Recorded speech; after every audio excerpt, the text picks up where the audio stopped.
പിന്നെ നമ്മൾ പഠിക്കാൻ പോകുന്ന സബ്ജക്റ്റിന് ടെക്നിക്കൽ ജനറൽ. അതായത് ഒരു എയർക്രാഫ്റ്റിൻ്റെ airframe, power plant, avionics, hydraulics, ഇതെല്ലാം നമ്മൾ പഠിക്കുന്നത് ഈ പറയുന്ന ടെക്നിക്കൽ ജനറലാണ്. പിന്നെ നമ്മൾ പഠിക്കുക ടെക്നിക്കൽ സ്പെസിഫിക്. അതായത് നമ്മൾ ഏത് എയർക്രാഫ്റ്റിലാണോ നമ്മൾ പറന്ന് പഠിക്കാൻ പോകുന്നത് ആ എയർക്രാഫ്റ്റിനെ പറ്റി പഠിക്കുന്നതാണ് ടെക്നിക്കൽ സ്പെസിഫിക്.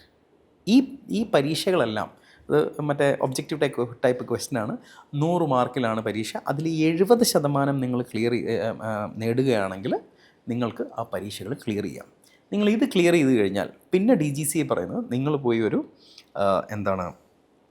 RT ലൈസൻസ് എടുക്കുന്നതാണ്. കോമൺവെൽത്ത് കൺട്രീസിലെല്ലാം RT ലൈസൻസ് നിർബന്ധമാണ്.